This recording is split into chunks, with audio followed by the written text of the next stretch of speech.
กรมป้องกันและบรรเทาสาธารณภัยขอให้ประชาชนเตรียมพร้อมรับมือพายุฝนฟ้าคะนองลมกระโชกแรงและฟ้าผ่าเพื่อลดความเสี่ยงต่อการได้รับอันตรายค่ะในช่วงนี้หลายพื้นที่มักเกิดพายุฤดูร้อนในลักษณะอากาศของพายุฝนฟ้าคะนองลมกระโชกแรงและฟ้าผ่านะคะซึ่งอาจสร้างความเสียหายต่อชีวิตและทรัพย์สินกรมป้องกันและบรรเทาสาธารณภัยจึงขอให้ประชาชนเตรียมพร้อมรับมือโดยติดตามข่าวพยากรณ์อากาศอย่างใกล้ชิดตรวจสอบอาคารบ้านเรือนให้อยู่ในสภาพแข็งแรงติดตั้งสายล่อฟ้าถอดปลั๊กเครื่องใช้ไฟฟ้าทุกชนิดเพื่อป้องกันกระแสไฟฟ้าจากฟ้าผ่า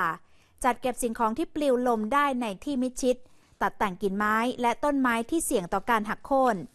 กรณีอยู่กลางแจ้งให้อยู่ให้ห่างจากต้นไม้และสิ่งปลูกสร้างที่ไม่มั่นคงแข็งแรงเช่นป้ายโฆษณาและเสาไฟฟ้าไม่อยู่ในที่โล่งแจ้งเช่นสระน้ำสนามกอล์ฟและทุ่งนาเพราะเสี่ยงต่อการถูกฟ้าผ่ารวมทั้งหลีกเลี่ยงการพกพาและสวมใส่เครื่องประดับที่เป็นสื่อนำไฟฟ้าเช่นเงิน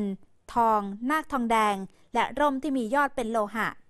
งดใช้เครื่องมือสื่อสารและอุปกรณ์อิเล็กทรอนิกส์ทุกชนิดเพราะแบตเตอรี่มีส่วนผสมของโลหะที่เหนี่ยวนำกระแสไฟฟ้า